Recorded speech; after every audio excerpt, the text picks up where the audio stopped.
let's now get you the other story that we are following. The Indian Bank Association has approached the RBI with a suggestion to create a special situations fund.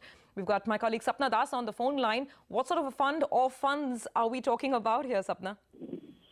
Hi, so this is part of an ongoing consultation of the creation of a stressed asset fund, probably. This is still at a very consultative stage. So the IBA had approached the regulator, the banking regulator, on May 16, to which the regulator has come back with its comments, basically the setting up of special situations fund as suggested by the Indian Bank Association. Here the banking regulator has suggested that, instead of going for one fund to take care of the NPA issue in terms of resolving some part of that. And this is part of, a number of proposals which are coming in. It's an ongoing dialogue, as I've just said. So two aspects. Basically, the regulator is suggesting that, have an equity-oriented fund and a debt-oriented fund. So basically a stressed assets equity fund and a stressed asset lending fund.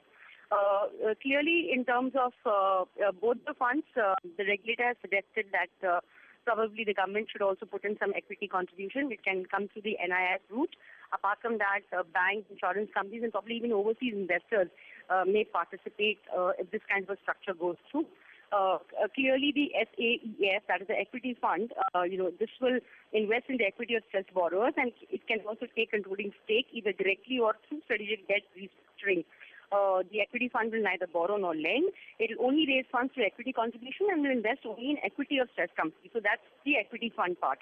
In terms of the lending fund, here, this will provide the last mile funding or the working capital funding to stressed assets. Of course, here again, the government contribution will be required, and the same set of investors, they have been spoken about. Also, the other aspect is that this will be allowed to raise debt and lend to stressed companies. So other than the equity fund, this is the debt part of it. However, this will not be allowed to raise debt from sponsor banks, which have already invested in the equity of the fund itself. And it will also not be allowed to invest in equity of stressed companies. And last but not the least, the regulator has also suggested that the same prudential norms, for example, the Basel III norms, should be followed in terms of the investment of the banks. Sure. And also, overall, the banks should not hold more than 49% in either of the funds. Now, the point here is, the regulator asked for further comments in the Indian Bank. Sure. All right, Sapna, thanks so much for getting